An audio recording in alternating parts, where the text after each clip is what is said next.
नमस्कार प्रिय बंधुरा, आमी प्रीति। आमी आमार लोभनीय रान्नाबान्ना चैनेले आपनादेर सकलके स्वागत जानाच्छि। आजके आपनादेर काछे एकटा खूब सहज रेसिपि निये एसेछि, कलमी शाकेर बड़ा बा कलमी शाकेर चप बोलते पारेन। तबे चलुन रेसिपिटी शुरू करा जाक। एखाने आमी एक आटी कलमी शाकेर अर्धेकटा शाक नियेछि। एबार शाकगुलोके कुचिये निते होबे। आमी এই রকম ছোট ছোট করে শাকগুলো কুচিয়ে নিচ্ছি। এবার কোচানো শাকটাকে আমি ভালো করে জল দিয়ে ধুয়ে নেব। শাকে অনেক বালি থাকে, তাই খুব ভালো করে জল দিয়ে শাকগুলো ধুয়ে নিতে হবে। এবার আমি কোচানো শাকগুলো জল থেকে তুলে একটা পাত্রে রাখছি। এই বড়াটা তৈরি করার জন্য আমি 100 গ্রাম মটর ডাল 3 ঘন্টা মতো ভিজিয়ে রেখেছি। এই মটর ডালটাকে আমি বেটে নেব, আর এর সাথে আমি 5টা কাঁচা লঙ্কা আদা বেটে নেব। এবার একটা বড় পাত্র নিয়েছি, একটা বড় পাত্রে আমি কোচানো শাকগুলো নিয়ে নিচ্ছি।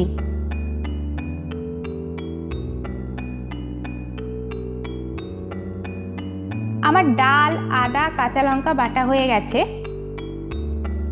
এতে দিয়ে দিচ্ছি কাঁচা লঙ্কা আদা দিয়ে মটর ডাল বাটাটা।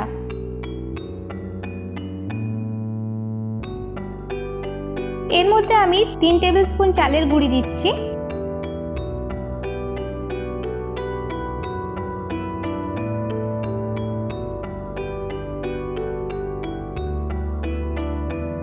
এতে স্বাদ মতো নুন দিয়ে দিচ্ছি, হাফ টেবিল স্পুন চিনি দিয়ে দিচ্ছি, দিচ্ছি অল্প একটু লঙ্কার গুঁড়ো। আপনারা যে যেমন ঝাল খান সেই রকমই ঝালটা দেবেন। আপনারা যদি মনে করেন তো লঙ্কার গুঁড়োটা নাও দিতে পারেন, যেহেতু কাঁচা লঙ্কা বাটা দেওয়া হয়েছে। এবার আমি এইগুলোকে খুব ভালো করে মেখে নেব। আমি হাত দিয়ে মেখে নিচ্ছি।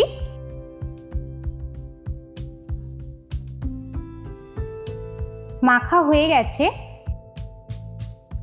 এবার এই মাখাটা থেকে খানিকটা নিয়ে এইভাবে গোল মতো করে নিচ্ছি। এবার এটাকে আমি হাতের তালুতে এইভাবে নিয়ে চেপে দেব।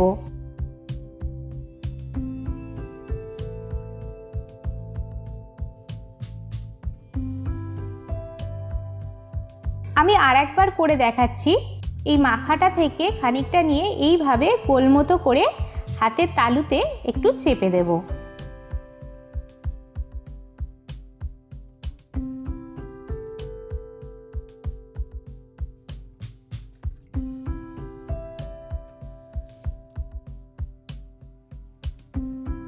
দেখুন কত সুন্দর বড়ার আকৃতি হয়েছে। এবার বড়াগুলো আমি ভাজবো। গ্যাসটা জ্বালিয়ে নেব।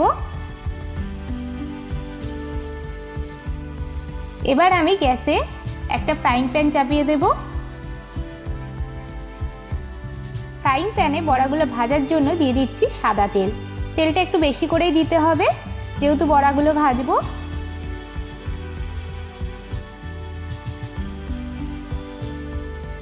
তেলটা গরম হয়ে গেছে। তেলটা প্যানের চারদিকে এইভাবে স্প্রেড করে নিচ্ছি।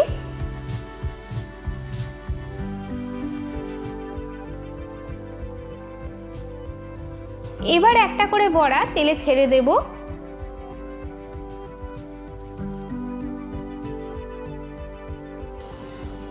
আপনারা যদি নতুন কোনো রেসিপি জানতে চান তাহলে আমাকে জানাতে পারেন।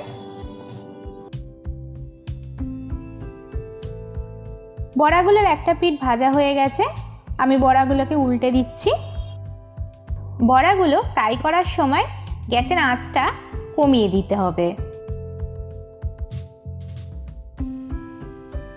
বড়াগুলো দেখেই বুঝতে পারছেন বড়াগুলো ভাজা হয়ে গেছে। আমি এবার গ্যাসটাকে বন্ধ করে দিচ্ছি। এটি সসের সাথে খেলে দারুণ লাগবে। তাছাড়াও এটা আপনারা চায়ের সাথেও খেতে পারেন। এছাড়াও আপনারা গরম গরম ভাতের সাথেও এই কলমি শাকের বড়াটা আপনারা খেতে পারেন। আমি বড়াগুলো একটা ছাঁচার সাহায্যে ছেঁকে তুলে নেব। আর এর মধ্যে যতটা পারছি আমি তেলটা ছেঁকে নিচ্ছি। যদিও ওই বড়াগুলোর গায়ে তেল লেগে থাকে, এর জন্য আমি একটা পাত্রে সাদা কাগজ নিয়ে নিয়েছি। আপনারা ন্যাপকিনও নিতে পারেন, যাতে বড়াটার মধ্যে যতটুকু তেল লেগে থাকবে যাতে এই সাদা কাগজটা এই তেলটাকে শুষে নিতে পারে। তৈরি হয়ে গেছে মুচমুচে কলমির শাকের বড়া। আপনারাও বাড়িতে এইভাবে তৈরি করে দেখুন এবং কেমন হয়েছে তা কমেন্ট করে জানাবেন। ভিডিওটা ভালো লাগলে একটা লাইক করে দেবেন এবং আপনি চ্যানেলে নতুন হলে চ্যানেলটাকে সাবস্ক্রাইব করে নেবেন। আর এই নিরামিষ কলমির শাকের বড়ার রেসিপিটি আরও বেশি বেশি করে বন্ধুবান্ধবের সাথে শেয়ার করুন, যাতে তারাও এই রেসিপিটি বাড়িতে খুব সহজভাবেই তৈরি করতে পারে। তো খুব শীঘ্রই ফিরে আসবো নতুন একটা রান্নার ভিডিও নিয়ে। নমস্কার।